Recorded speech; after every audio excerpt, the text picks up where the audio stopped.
सत श्री अकाल, स्वागत है। गौरव शुक्ला मैं हां तुहाडे नाल इस समय दी वड्डी खबर लैके। वड्डी खबर किसानां दे नाल जुड़ी हुई है। सीधी अदायगी वाली खबर इस समय है कि सीधी अदायगी डायरैक्ट टेंशन दे रही है। सीधी अदायगी ते दिल्ली तो वड्डी खबर इस समय है कि सीधी अदायगी दे उत्ते सेंटर दे नाल पंजाब दे मंत्रियों की गल फेर नहीं बनी। दूजी मीटिंग भी बेसिट्टा रही है ते इस दे विच केंद्र दी सरकार ने क्लीयर कर दिता कि नहीं, असीं तां सीधे पैसे वाले दे उत्ते ही फार्मूला अपनावांगे, उस फार्मूले दे उत्ते ही रहांगे। मंत्रियों नूं केंद्रीय मंत्री पीयूष गोयल ने दो टुक कह दिता है कि सीधी अदायगी टालण नूं केंद्र तैयार नहीं है। मनप्रीत बादल का बयान है। हालांकि लैंड रिकॉर्ड का फैसला 6 महीने के लिए टाल दिता गया। मनप्रीत बादल उस 3 मैंबरी कमेटी का हिस्सा सी जो मंत्रियों की गई हुई सी दिल्ली दे विच मुलाकात रेल भवन दे विच कर रही सी। आड़तियां दे नाल मिलके हुण अगला ते विचाले दा कोई विचकारला राह लभांगे। मनप्रीत बादल भी कहंदे नजर आए ते उन्होंने कहा कि साडे कोल फिलहाल सीधी अदायगी दा ही बदल है। तो अज की मुलाकात तो बाद इस समय एक बड़ी खबर है कि किसानों के खाते दे विच सीधे पैसे आउणगे। आने वाले दिनों च केंद्र की सरकार मान जाए तो नहीं पता, पर अज की मीटिंग तो बाद निचोड़ यह है कि सीधी पेमेंट होएगी किसानों नूं पंजाब दे विच कणक दी फसल दी। वड्डी खबर इस करके है क्योंकि केंद्र की सरकार के सामने लगातार मंग रखी जा रही सी। विरोध पंजाब की सरकार कर रही सी। इत्थों तक कह दिता गया कि ठीक है असीं नहीं इंप्लीमेंट होण दिंदे इस नूं। पर हुण मनप्रीत बादल सूबे के खजाना मंत्री कह रहे हैं जिहड़े अज मीटिंग दे विच मौजूद सी कि हुण पंजाब दे कोल कोई बदल नहीं, पंजाब दे कोल कोई विचकारला राह लभना ही होवेगा। यानी कि हुण सीधी पेमेंट वाला ही साडे कोल ऑप्शन ते बदल बाकी है, होर कोई विकल्प इस समय नजर नहीं आ रहा। सीधी अदायगी का मतलब की है वह भी तुहानूं समझाउने आ। दरअसल कणक की फसल बिल्कुल तैयार है। 10 तरीक तो मंडियां दे विच होएगी सरकारी खरीद शुरू हो जानी है। जेकर तुसी किसान हो ते अपनी फसल लैके तुसी मंडी दे विच गए हो तो हुण तक की हुंदा सी, जिहड़ी पिछली तुसी फसल मंडी दे विच लैके गए सी झोने दी, तो उस समय तुसी अपनी फसल मंडी दे विच सुट्टी, उत्थे बोली हुई विकी, तुसी अपने घर आ गए ते आड़तियां दे जरिए तुहाडे खाते दे विच जां तुहाडे कोल पैसा पहुंच गया ते आड़तियां दे कोल सरकार ने पैसा भेजिया सी। आड़ती अपना कमीशन रखते हैं ते उस तो बाद किसानां नूं उन्हां दी फसल दी अदायगी कर दिंदे ने। पर हुण कुछ वखरा है। हुण वखरा है कि किसानां नूं सीधा पैसा सरकार तो मिलेगा। यानी कि सरकार सीधा किसानां दे खाते दे विच पैसे भेजेगी। सपोज कर लो, मान लो कि तुसी 100 क्विंटल कणक अपनी मंडी दे विच सुट्टी है ते तुसी वापस आ गए तो 100 क्विंटल दे तुहानूं पैसे सीधा तुहाडे अकाउंट दे विच मिलणगे, जिन्ने भी पैसे बनदे ने। ते इसे तरह जिहड़ा आड़तियां दा कमीशन है वो आड़तियां दे खाते दे विच सीधा सरकार पाएगी। यानी कि वक्खो वखरा कर दिता गया। इसका विरोध जबरदस्त हो रहा है। ते इस विचाले एक मीटिंग पहला हुई सी भारत भूषण आशू दी ते दूजी मीटिंग जिहड़ी अज हुई है दिल्ली दे रेल भवन दे विच। इस मीटिंग दे विच मनप्रीत बादल, भारत भूषण आशू मौजूद सन ते इस मीटिंग दे विच गल नहीं बड़ी। केंद्र नहीं मन्निया कि असीं अदायगी वाला जो डायरैक्ट पेमेंट वाला पूरा फार्मूला उसनूं थोड़े दिन दे लई मुलतवी कर दी। विजेंद्र सिंगला भी इस मीटिंग दे विच मौजूद सी। तां फिलहाल यही बदल है कि हुण डायरैक्ट खातियां दे विच पैसे आउण।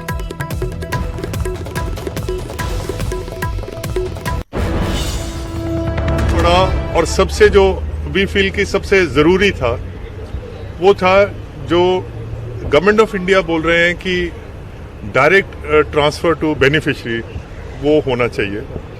हमने उनको बोला था कि आप थोड़ा समा दे दें। हमारे जो एक कल्चरली पंजाब में जो आड़त का सिस्टम है, तो गवर्नमेंट ऑफ इंडिया ने उसको सिरे से रद्द कर दिया कि या तो स्टेट गवर्नमेंट खुद प्रोक्योर कर ले और खुद इसको लिक्विडेट करे, वरना अगर ये फूड स्टॉक हमारा है और ये इसके पैसे हम दे रहे हैं, तो जो मिडिल मैन है या जिसको हम पंजाबी में आड़ती बोलते हैं, आड़ती को हम पैसे नहीं देंगे। We will transfer it direct. आड़ती को कमीशन अलग से चली जाएगी। और ये जो पंजाब सरकार और जो सीएम साहब की जो चिट्ठियां थी कि आप इसको कुछ देर के लिए मुलतवी कर दें तो ताकि we can change the practice, ये गवर्नमेंट ऑफ इंडिया ने सिरे से रद्द कर दी है। हालांकि हमने बड़ी कोशिश करी पर वो इस बात पे नहीं माने। इंटीग्रेशन ऑफ लैंड रिकॉर्ड्स, जो लैंड रिकॉर्ड हैं वो भी ये पीएमएफएस सिस्टम के साथ जोड़े जाएं। तो हमारे कहने पे वो रजामंद हो गए हैं कि इसको हम इस सीजन के लिए ये इंसिस्ट नहीं करेंगे और जो पुराना सिस्टम है वही चलेगा। जो हमारे पंजाब सरकार की जो लेनदारियां हैं, रिकवरेबल्स हैं, वो जो आड़तियों की कोई कमीशन रहती है जो पीएमएफ कंप्लायंट नहीं थे, जो कस्टडी में जो फूड उन्होंने चला गया उसकी वगैरह वगैरह, तो ये भी उन्होंने हमें अश्योरेंस दे दी है कि हम जो भी पंजाब की देनदारियां हैं गवर्नमेंट ऑफ इंडिया के प्रति, उसको हम जल्द से जल्द वो पंजाब को हम रीइंबर्स कर देंगे। मेन इशू था डायरेक्ट पेमेंट टू फार्मर्स, वो उन्होंने हमारी रिक्वेस्ट नहीं मानी। अब कल जाके हम आड़तियाज को भी लूप में लेंगे, कुछ ऐसा सिस्टम ऐसा मैकेनिज्म डेवलप करेंगे जिसमें हम आड़तियों को थोड़ा प्रोटेक्शन दे सकें और अपनी प्रोक्योरमेंट पूरी करें। कल सीएम साहब ने आड़तियाज के साथ मीटिंग रखी हुई है। 10 तारीख से प्रोक्योरमेंट शुरू हो गई और निर्विघ्न शुरू होगी। एक एक दाना उठाया जाएगा और उसकी पेमेंट पूरी की पूरी किसानों के खाते में जाएगी। ਤਾਂ ਮੀਟਿੰਗ ਦੇ ਵਿੱਚ ਗੱਲ ਨਹੀਂ ਬਣੀ ਹੈ। 10 ਤਰੀਕ ਤੋਂ ਸਰਕਾਰੀ ਖਰੀਦ ਕਿਵੇਂ ਸ਼ੁਰੂ ਹੋਵੇਗੀ, ਕਿਉਂਕਿ ਆੜਤੀਆਂ ਨੇ ਕਿਹਾ ਸੀ ਕਿ ਜੇਕਰ ਡਾਇਰੈਕਟ ਪੇਮੈਂਟ ਵਾਲਾ ਫੈਸਲਾ ਨਾ ਟਾਲਿਆ ਗਿਆ ਤਾਂ ਫਿਰ ਅਸੀਂ ਸਟ੍ਰਾਈਕ ਤੇ ਚਲੇ ਜਾਵਾਂਗੇ। ਸਿੱਧਾ ਰੁਕ ਕਰਦੇ ਹਾਂ। ਇਸ ਸਮੇਂ ਫੋਨ ਲਾਈਨ ਦੇ ਉੱਤੇ ਪੰਕਜ ਕਪਾਹੀ ਸਾਡੇ ਜੁੜ ਰਹੇ ਨੇ, ਸਹਿਯੋਗੀ ਫੋਨ ਲਾਈਨ ਤੇ। ਪੰਕਜ, ਮੀਟਿੰਗ 'ਚ ਕੀ ਕੁਝ ਹੈ? ਗੌਰਵ, ਸਾਫ਼ ਤੌਰ ਤੇ ਇੱਕ ਸਭ ਤੋਂ ਅਹਿਮ ਮਸਲਾ ਇਹੀ ਸੀਗਾ ਕਿ ਕਿਸ ਤਰੀਕੇ ਦੇ ਨਾਲ 10 ਅਪ੍ਰੈਲ ਨੂੰ ਜਿਹੜੀ ਕਿਸਾਨਾਂ ਨੇ ਮੰਡੀ ਦੇ ਵਿੱਚ ਫਸਲ ਲੈ ਕੇ ਆਣੀ ਹੈ ਉਸ ਦੀ ਅਦਾਇਗੀ ਹੋਏਗੀ। ਔਰ ਪੰਜਾਬ ਸਰਕਾਰ ਨੇ ਵਾਅਦਾ ਕੀਤਾ ਸੀਗਾ ਆੜਤੀਆਂ ਦੇ ਨਾਲ ਕਿ ਅਸੀਂ ਕੇਂਦਰ ਸਰਕਾਰ ਦੇ ਨਾਲ ਗੱਲਬਾਤ ਕਰਾਂਗੇ ਔਰ ਇਸ ਵਾਰ ਘੱਟੋ ਘੱਟ ਜਿਹੜਾ ਵਾ ਉਹ ਅਦਾਇਗੀ ਆੜਤੀਆਂ ਦੇ ਜ਼ਰੀਏ ਹੀ ਹੋਏਗੀ। ਹੋਰ ਵੀ ਕਈ ਸਾਰੇ ਮਸਲੇ ਸੀਗੇ, ਲੇਕਿਨ ਸਭ ਤੋਂ ਅਹਿਮ ਮਸਲਾ ਸੀਗਾ 10 ਅਪ੍ਰੈਲ ਨੂੰ ਮੰਡੀਆਂ 'ਚ ਆਉਣ ਵਾਲੀ ਫਸਲ ਦਾ। ਤਾਂ ਉਹ ਖਾਲੀ ਹੱਥ ਜਿਹੜਾ ਵਾ ਇੱਕ ਵਾਰ ਫਿਰ ਤੋਂ ਪੰਜਾਬ ਸਰਕਾਰ ਨੂੰ ਜਿਹੜਾ ਵਾ ਪੰਕਜ, ਮੇਰੇ ਨਾਲ ਜੁੜੇ ਰਹੋ ਤੁਸੀਂ, ਮੈਂ ਤੁਹਾਡੇ ਕੋਲ ਵਾਪਸ ਆਉਣਾ। ਇਸ ਸਮੇਂ ਫੋਨ ਲਾਈਨ ਤੇ ਸਾਡੇ ਨਾਲ ਵਿਜੇ ਕਾਲੜਾ ਜੀ ਜੁੜ ਰਹੇ ਨੇ, ਪ੍ਰਧਾਨ ਨੇ ਆੜਤੀਆ ਐਸੋਸੀਏਸ਼ਨ ਦੇ। ਸਵਾਗਤ ਹੈ ਸਰ ਤੁਹਾਡਾ ਫਸਟ ਰਿਐਕਸ਼ਨ। ਦੇਖੋ, ਗੱਲ ਨਹੀਂ ਬਣੀ ਅੱਜ ਦੀ ਮੀਟਿੰਗ ਦੇ ਵਿੱਚ ਵੀ। ਦੇਖੋ, ਮੈਂ ਤਾਂ ਪਹਿਲਾਂ ਹੀ ਇਸ ਉਮੀਦ ਦੇ ਵਿੱਚ ਸੀ ਆ ਵੀ ਉੱਥੋਂ ਨੈਗੇਟਿਵ ਜਵਾਬ ਆਉਣਾ ਹੈ ਜੀ, ਕਿਉਂਕਿ ਜੋ ਪਿਛਲੇ ਸਮੇਂ ਤੋਂ ਕਿਸਾਨਾਂ ਦੇ ਨਾਲ ਹੋ ਰਿਹਾ ਹੈ ਵਤੀਰਾ 4.5 ਮਹੀਨੇ ਤੋਂ, ਉੱਥੇ ਸਾਬਤ ਹੁੰਦਾ ਵੀ ਪੰਜਾਬ ਪ੍ਰਤੀ ਕੋਈ ਉਹਨਾਂ ਨੂੰ ਹਮਦਰਦੀ ਨਹੀਂ। ਉਹ ਪੰਜਾਬ ਮਾਰੂ ਨੀਤੀਆਂ ਲਾਗੂ ਕਰ ਰਹੇ ਆ, ਚਾਹੇ ਉਹ ਕਿਸਾਨ ਦੀ ਗੱਲ ਹੋਵੇ, ਚਾਹੇ ਵਪਾਰੀ ਦੀ ਗੱਲ ਹੋਵੇ, ਚਾਹੇ ਆੜਤੀ ਵਰਗ ਦੀ ਗੱਲ ਹੋਵੇ, ਜਾਂ ਹੋਰ ਵੀ ਕਿਸੇ ਤਰ੍ਹਾਂ ਦੀ ਪੰਜਾਬ ਪ੍ਰਤੀ ਉਹਨਾਂ ਦੀ ਸੋਚ ਜਿਹੜੀ ਉਹ ਠੀਕ ਨਹੀਂ ਗੀ ਜੀ। ਮੈਂ ਕੱਲ ਹੀ ਜਿਹੜੀ ਮੀਟਿੰਗ ਹੋਈ ਸੀ ਮੰਤਰੀ ਸਾਹਿਬਾਨ ਨਾਲ, ਮੈਂ ਉੱਥੇ ਕਿਹਾ ਸੀਗਾ ਵੀ ਇਹਦੇ ਕੋਈ ਵਧੀਆ ਰਿਜ਼ਲਟ ਨਿਕਲਣ ਦੀ ਸੰਭਾਵਨਾ ਨਹੀਂ ਗੀ। ਬੇਸ਼ੱਕ ਉਹਨਾਂ ਨੇ ਮੰਤਰੀ ਸਾਹਿਬਾਨ ਨੂੰ ਇਹ ਗੱਲ ਕਹੀ ਆ ਕਿ ਤੁਹਾਡੀ ਜਿਹੜੀ ਅਨਾਜ ਅੰਦਰ ਸਟੋਰੇਜ ਪਈ ਆ ਉਹਨੂੰ ਜਲਦੀ ਖਾਲੀ ਕਰਾਵਾਂਗੇ, ਤੁਹਾਡੇ ਜਿਹੜੇ ਬੈਲੈਂਸ ਨੇ ਉਹ ਜਲਦੀ ਦੇਵਾਂਗੇ। ਔਰ ਇਹ ਇੱਕ ਲੋਲੀਪੌਪ ਹੈ ਜਿਹੜਾ ਪੰਜਾਬ ਸਰਕਾਰ ਨੂੰ ਕੇਂਦਰ ਸਰਕਾਰ ਨੇ ਦਿੱਤਾ। ਅਸੀਂ ਦੇਖਦੇ ਹਾਂ ਪੰਜਾਬ ਸਰਕਾਰ ਕੀ ਕਰਦੀ ਹੈ ਜੀ। ਕਿਉਂ ਮਹਾਰਾਜਾ ਕੈਪਟਨ ਅਮਰਿੰਦਰ ਸਿੰਘ ਮੁੱਖ ਮੰਤਰੀ ਪੰਜਾਬ ਨੇ ਸਾਨੂੰ ਕੱਲ ਇਹ ਕਿਹਾ ਸੀਗਾ ਕਿ ਤੁਸੀਂ ਅੱਜ ਦਾ ਦਿਨ ਵੇਖੋ 8 ਤਰੀਕ ਦਾ 9 ਨਵੰਬਰ ਫੈਸਲਾ ਕਰਾਂਗੇ। ਪੰਜਾਬ ਸਰਕਾਰ ਕੀ ਫੈਸਲਾ ਲੈਂਦੀ ਹੈ, ਉਹਨਾਂ ਦੀ ਕੀ ਰਵੱਈਆ ਹੈ। ਉਸ ਤੋਂ ਬਾਅਦ ਸਾਡੇ ਤਾਂ 10 ਤਰੀਕ ਨੂੰ ਪੰਜਾਬ ਦੀਆਂ ਮੰਡੀਆਂ ਬੰਦ ਕਰਨ ਦਾ ਐਲਾਨ ਜਿਹੜਾ ਤੈਅਸ਼ੁਦਾ ਜੀ। ਕਾਲੜਾ ਜੀ, ਮੈਂ ਇੱਕ ਚੀਜ਼ ਜਾਣਨੀ ਚਾਹੁੰਦਾ ਕਿ ਮੁੱਖ ਮੰਤਰੀ ਨਾਲ 9 ਤਰੀਕ ਨੂੰ ਯਾਨੀ ਕਿ ਕੱਲ ਤੁਹਾਡੀ ਮੀਟਿੰਗ ਹੋਏਗੀ। ਸਾਨੂੰ ਅਜੇ ਕੋਈ ਸੱਦਾ ਨਹੀਂ ਆਇਆ ਜੀ। ਚਲੋ ਠੀਕ ਹੈ, ਸੱਦਾ ਤਾਂ ਸਰ ਆ ਜਾਏਗਾ, ਪਰ ਸਵਾਲ ਇਹ ਹੈ ਕਿ ਮਨਪ੍ਰੀਤ ਬਾਦਲ ਇਹ ਕਹਿ ਰਹੇ ਨੇ ਕਿ ਕੋਈ ਵਿਚਕਾਰਲਾ ਰਾਹ ਕੱਢਣਾ ਹੋਏਗਾ, ਕੋਈ ਹੈ? ਦੇਖੋ, ਵਿਚਕਾਰਲਾ ਰਾਹ ਉਹਨਾਂ ਦੇ ਮਨ 'ਚ ਕੋਈ ਹੋਏਗਾ, ਸਾਡੇ ਨਾਲ ਕੋਈ ਉਹਨਾਂ ਦੀ ਗੱਲਬਾਤ ਨਹੀਂ ਹੋਈ ਅਜੇ ਵਿਚਕਾਰਲੇ ਰਾਹ ਦੀ ਜੀ। ਇਹ ਵਿਚਕਾਰਲਾ ਰਾਹ ਕੋਈ ਸਾਡੇ ਪ੍ਰਤੀ ਸਹੀ ਲੱਗੇਗਾ, ਸਾਡੇ ਕਿੱਤੇ ਨੂੰ ਜਿਉਂਦਾ ਰੱਖਣ ਵਾਸਤੇ, ਤੇ ਫਿਰ ਅਸੀਂ ਕੋਈ ਸੋਚਾਂਗੇ। ਲੇਕਿਨ ਅਦਰਵਾਈਜ਼ ਮੈਂ ਉਹਨਾਂ ਦੀ ਨਜ਼ਰ ਮੇਰੇ ਸਾਹਮਣੇ ਗੱਲ ਨਹੀਂ ਆਉਂਦੀ, ਉਹਦੇ ਚ ਮੈਂ ਕੋਈ ਕਮੈਂਟ ਨਹੀਂ ਕਰਦਾ। ਮੇਰੀ ਅੱਜ ਦੀ ਗੱਲ ਤਾਂ ਇਹੀ ਹੈ ਕਿ ਅਸੀਂ 10 ਤਰੀਕ ਨੂੰ ਪੰਜਾਬ ਦੀਆਂ ਮੰਡੀਆਂ ਬੰਦ ਕਰਕੇ ਹੜਤਾਲ ਕਰਾਂਗੇ ਜੀ। ਨਹੀਂ, ਇੱਕ ਇਹ ਵੀ ਜਾਣਨਾ ਚਾਹੁੰਦੇ ਹੋਣਗੇ ਲੋਕ ਕਿ ਦੇਖੋ ਕੇਂਦਰ ਦੀ ਸਰਕਾਰ ਮੰਨ ਨਹੀਂ ਰਹੀ ਤਾਂ ਫਿਰ ਪੰਜਾਬ ਦੇ ਕਿਸਾਨਾਂ ਨੂੰ ਕਿਉਂ ਪਰੇਸ਼ਾਨ ਕਰਨਾ ਆੜਤੀਆਂ ਨੇ, ਕਿ ਤੁਸੀਂ ਕੋਈ ਅਜਿਹਾ ਬਦਲ ਸੋਚੋ ਕਿ ਕਿਸਾਨਾਂ ਨੂੰ ਪੰਜਾਬ ਦਿਆਂ ਨੂੰ ਪਰੇਸ਼ਾਨੀ ਨਾ ਹੋਵੇ ਕਿ ਪੰਜਾਬ ਸਰਕਾਰ ਤਾਂ ਜ਼ਿਆਦਾ ਕੁਝ ਕਰ ਨਹੀਂ ਸਕਦੀ ਇਸ ਦੇ ਵਿੱਚ। ਦੇਖੋ ਜੀ, ਗੱਲ ਇਹ ਆ ਜੇ ਇਹ ਗੱਲ ਜੇ ਅੱਜ ਕਿਸਾਨੀ ਦੀ ਗੱਲ ਕਰਦੇ ਆ 4.5 ਮਹੀਨੇ ਤੋਂ ਜੀ ਕੇਂਦਰ ਸਰਕਾਰ ਦੇ ਫਰੂਆਂ ਤੇ ਜਾ ਕੇ ਪੰਜਾਬ ਬੈਠੇ ਪੰਜਾਬ ਦੇ ਹਰਿਆਣੇ ਦੇ ਪੂਰੇ ਦੇਸ਼ ਦੇ ਕਿਸਾਨ ਜੀ ਪਰੇਸ਼ਾਨੀ ਹੋ ਰਿਹਾ। ਜਿਹੜਾ ਪਿਛਲੇ ਟਾਈਮ ਦੇ ਵਿੱਚ 2.5 ਮਹੀਨੇ ਤੇ ਰੇਲਾ ਰੋਕ ਕੇ ਬੈਠੇ ਨੇ ਗਰਮੀ ਦੇ ਦਿਨਾਂ ਦੇ ਵਿੱਚ, ਉਹ ਪਰੇਸ਼ਾਨੀ ਹੋਏ। ਅਸੀਂ 90 ਸਾਲ ਦੀਆਂ ਸਾਡੀਆਂ ਬੇਬੀਆਂ ਭੈਣਾਂ ਮਤਾਵਾਂ 4-4 6-6 ਮਹੀਨੇ ਨੇ ਲੈ ਕੇ ਸਾਡੀਆਂ ਬੇਟੀਆਂ ਉੱਥੇ ਬਾਰਡਰ ਦੇ ਉੱਤੇ ਬੈਠੀਆਂ। ਮੈਂ ਤਾਂ ਉਹੀ ਸਭ ਕਹਿ ਰਿਹਾ ਨਾ ਕਿ ਦੇਖੋ 4-5 ਮਹੀਨੇ ਤੋਂ ਪਰੇਸ਼ਾਨ ਹੋ ਰਹੇ ਨੇ, ਜੇ ਤੁਸੀਂ ਹੜਤਾਲ ਕਰੋਗੇ ਤਾਂ ਫਿਰ ਪਰੇਸ਼ਾਨ ਕਿਸ ਨੇ ਹੋਣਾ? ਕਿਸਾਨਾਂ ਨੇ। ਕੋਈ ਗੱਲ ਨਹੀਂ, ਪਰੇਸ਼ਾਨੀ ਦੇਖੋ ਮੇਰੀ ਗੱਲ ਸੁਣੋ, ਕਈ ਵਾਰੀ ਕੋਈ ਕੁਰਬਾਨੀਆਂ ਦੇਣੀਆਂ ਪੈਂਦੀਆਂ ਕਿ 350 ਕਿਸਾਨ ਸਾਡੇ ਸ਼ਹੀਦੀਆਂ ਪਾ ਚੁੱਕੇ ਆ ਇਸ ਐਜੀਟੇਸ਼ਨ ਦੇ ਵਿੱਚ। ਤੇ ਕੋਈ ਗੱਲ ਨਹੀਂ, ਜੇ ਕੱਲ ਨੂੰ ਕਹਿੰਦਾ ਜੀ ਦਲੀਲ ਹੋ ਕੇ ਮਰਨਾ ਹੋ ਤਾਂ ਅੱਜ ਸਾਨੂੰ ਐਜੀਟੇਸ਼ਨ ਕਰਨ ਦੇ ਵਿੱਚ ਜ਼ਿਆਦਾ ਵਧੀਆ ਰਹੂਗਾ ਜੀ। ਅਸੀਂ ਰਵਾਂਗੇ ਤੇ ਜਿੱਤਾਂਗੇ ਵੀ। ਠੀਕ ਹੈ। ਕਾਲੜਾ ਸਾਹਿਬ ਕਾਲੜਾ ਸਾਹਿਬ, ਸੌਖੇ ਸ਼ਬਦਾਂ 'ਚ ਜੇਕਰ ਦਰਸ਼ਕਾਂ ਨੂੰ ਦੱਸ ਸਕੋ, ਸਾਡੇ ਨਿਊਜ਼ 18 ਪੰਜਾਬ ਤੁਹਾਨੂੰ ਪੂਰਾ ਪੰਜਾਬ ਸੁਣ ਰਿਹਾ ਇਸ ਸਮੇਂ, ਕੀ ਦਿੱਕਤ ਕੀ ਹੈ ਡਾਇਰੈਕਟ ਪੇਮੈਂਟ 'ਚ? ਸਰਕਾਰ ਕਹਿ ਰਹੀ ਹੈ ਕਿਸਾਨਾਂ ਦਾ ਪੈਸਾ ਕਿਸਾਨਾਂ ਨੂੰ, ਆੜਤੀਆਂ ਦਾ ਕਮਿਸ਼ਨ ਆੜਤੀਆਂ ਨੂੰ। ਫਾਰਮੂਲਾ ਤਾਂ ਬੜਾ ਵਧੀਆ ਲੱਗਦਾ, ਇਸ 'ਚ ਤੁਹਾਨੂੰ ਕੀ ਪ੍ਰੋਬਲਮ ਹੈ? 70,000 ਕਰੋੜ ਰੁਪਏ ਤੋਂ ਵੱਧ ਪੰਜਾਬ ਦੇ ਕਿਸਾਨਾਂ ਦੇ ਉੱਪਰ ਕਰਜ਼ਾ ਹੈ।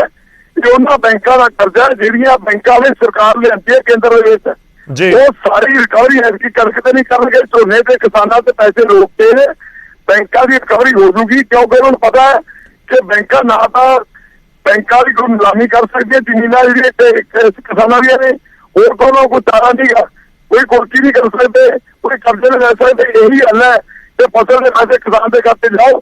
ਝੋਨੇ ਦੀ ਸੀਜ਼ਨ 70% ਰਿਕਵਰੀ ਪੰਜਾਬ ਦੀ ਹਜੂ ਕਰੋ।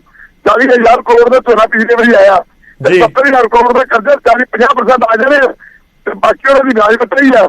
ਇਸ ਕਰਕੇ ਇਹ ਚਾਲ ਆ ਦੂਜੀ, ਜਿਹੜੇ ਪੰਜਾਬ ਦੇ ਕਿਸਾਨਾਂ ਤੇ ਆੜ੍ਹਤੀਆਂ ਦੇ ਰਿਸ਼ਤੇ ਉਹ ਟੁੱਟ ਜਾਣਗੇ, ਕਿਉਂਕਿ ਕਿਸਾਨ ਅੱਜ ਫਸਲ ਵੇਚ ਕੇ 6 ਮਹੀਨੇ ਪੂਰੇ ਕਿਸਾਨ ਆਪਣੀ ਖਰਚ ਜਿਹੜੀ ਹੈ ਪੂਰੀ ਕਰਦਾ ਹੈ, ਉਹ ਆੜ੍ਹਤੀਆਂ ਨੂੰ ਕਰਦਾ ਹੈ।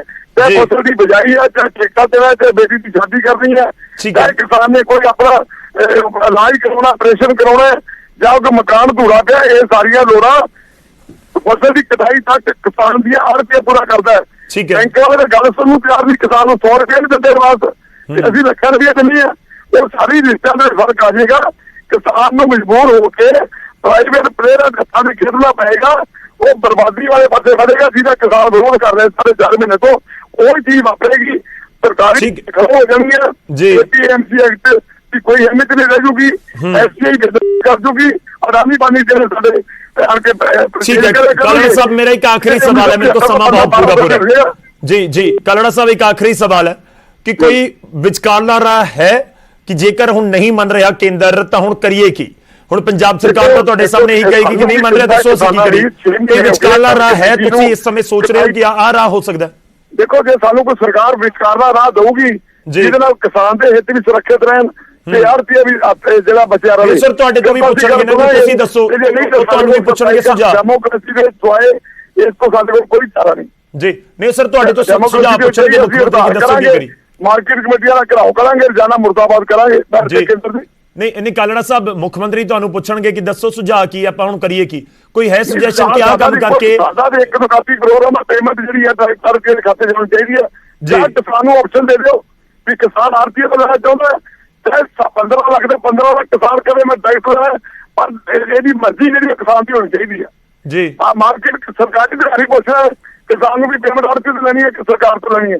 ਜੇਕਰ ਕਿਸਾਨ ਚਾਹੁੰਦਾ ਸੀ ਉਹਦੇ ਨਾਲ ਕੋਈ ਬੰਦਸ਼ ਨਹੀਂ, ਕੋਈ ਬੇਰੁਜ਼ਗਾਰੀ ਨਹੀਂ, ਕੋਈ ਅਸੀਂ ਕਿਸਾਨ ਤੇ ਪ੍ਰੈਸ਼ਰ ਨਹੀਂ ਪਾਉਂਦੇ। ਮਾਰਕੀਟ ਕਮੇਟੀ ਠੀਕ ਹੈ, ਮਤਲਬ ਕੋਈ ਹੋਰ ਵਿਚਾਰਾ ਜੀ ਅਧਿਕਾਰੀਆਂ ਤੇ ਪੁੱਛਣਾ, ਮਤਲਬ ਤੁਸੀਂ ਕਹਿ ਰਹੇ ਹੋ ਕੋਈ ਹੋਰ ਵਿਚਾਰਨਾ ਰਾਹ ਨਜ਼ਰ ਨਹੀਂ ਆਉਂਦਾ, ਇੱਕ ਕਿਸਾਨਾਂ ਨੂੰ ਆਪਸ਼ਨ ਦੇ ਦਿੱਤੀ ਜਾਵੇ ਉਹੀ ਇੱਕ ਰਾਹ ਬਚਦਾ। ਬਸ ਕਿਸਾਨਾਂ ਨੂੰ ਆਪਸ਼ਨ ਦੇ ਦਿੱਤੀ ਜਾਵੇ, ਸਾਨੂੰ ਕੋਈ ਇਤਰਾਜ਼ ਨਹੀਂ। ਸਾਰੇ ਕਿਸਾਨ 100% ਉਧਰੋਂ ਲੈ ਜਾਵੇ ਸਰਕਾਰ ਤੋਂ। ਜੀ ਜੀ ਵਿਜੇ ਜੀ ਬਹੁਤ ਧੰਨਵਾਦ। ਕਿਸਾਨ ਵੀ ਦੇਖੋ ਅੱਜ ਕਾਂਤੀਆਂ ਦੇ ਨਾਲ ਖੜੇ ਹਰਿਆਣਾ ਚ ਬੰਦਾ ਸਵੇਰ ਦਾ ਸਾਰਾ ਜੀ ਬਿਲਕੁਲ ਉੱਥੋਂ ਦੀ ਹਰਿਆਣਾ ਸਰਕਾਰ ਨੇ ਡਿਪੋ ਹੋਲਡਰਾਂ ਨੂੰ ਕਹਿੰਦਾ ਤੁਸੀਂ ਪ੍ਰੋਕਿਉਰਮੈਂਟ ਕਰੋ। ਕਿੰਨੀ ਅੱਛੀ ਗੱਲ ਹੈ, ਜਿਹੜੇ 70 ਸਾਲ ਦੇ ਬਿਜ਼ਨਸ ਕਰਦੇ ਉਹਨਾਂ ਨੂੰ ਬੇਰੁਜ਼ਗਾਰ ਕਰਕੇ ਡਿਪੋ ਹੋਲਡਰਾਂ ਨੂੰ ਲੋਲੀਪੌਪ ਦੇ ਰਹੀ ਹੈ ਸਰਕਾਰ। ਇੱਕ ਡਿਪੋ ਹੋਲਡਰ ਨੂੰ ਇੱਕ ਦਾਣਾ ਕਣਕ ਦਾ ਨਹੀਂ ਮਿਲਿਆ। ਠੀਕ ਹੈ, ਮਤਲਬ ਗੱਲ ਨਾ ਬਣੀ ਤਾਂ ਤੁਸੀਂ 10 ਤਰੀਕ ਤੋਂ ਹੜਤਾਲ ਤੇ ਹੋ?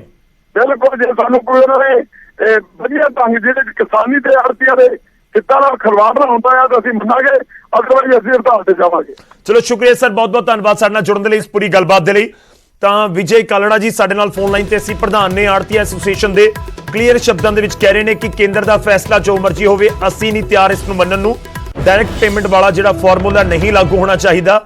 ਮੁੱਖ ਮੰਤਰੀ ਦਾ ਸੱਦਾ ਜੇ ਨਹੀਂ ਪਹੁੰਚਿਆ, ਪਰ ਉਹ ਜ਼ਰੂਰ ਜ਼ਿਕਰ ਕਰ ਰਹੇ ਨੇ ਕਿ ਅਸੀਂ ਮੁੱਖ ਮੰਤਰੀ ਦੇ ਉੱਤੇ ਹੁਣ ਜਾਂ ਪੰਜਾਬ ਸਰਕਾਰ ਦੇ ਉੱਤੇ ਸਾਡੀ ਨਜ਼ਰ ਹੈ ਕਿ ਉਹਨਾਂ ਦੇ ਵੱਲੋਂ ਸਾਨੂੰ ਕੀ ਬਦਲ ਦਿੱਤਾ ਜਾਂਦਾ ਹੈ। ਪਰ ਜੇਕਰ ਡਾਇਰੈਕਟ ਪੇਮੈਂਟ ਵਾਲਾ ਹੀ ਲਾਗੂ ਰਿਹਾ ਨਿਯਮ ਤਾਂ ਫਿਰ 10 ਤਰੀਕ ਤੋਂ ਹੜਤਾਲ, ਯਾਨੀ ਕਿ ਜਿਸ ਦਿਨ ਸ਼ੁਰੂਆਤ ਹੋਏਗੀ ਸਰਕਾਰੀ ਖਰੀਦ ਦੀ, ਕਣਕ ਦੀ ਸਰਕਾਰੀ ਖਰੀਦ ਦੀ, ਉਸੇ ਦਿਨ ਆੜ੍ਹਤੀਏ ਹੜਤਾਲ ਦੇ ਉੱਤੇ ਚਲੇ ਜਾਣਗੇ। ਛੋਟੇ ਜਿਹੇ ਬ੍ਰੇਕ ਲਈ ਰੁਕਦੇ ਹਾਂ, ਵਾਪਸ ਆਵਾਂਗੇ ਕੁਝ ਹੋਰ ਖਬਰਾਂ ਦੇ ਨਾਲ।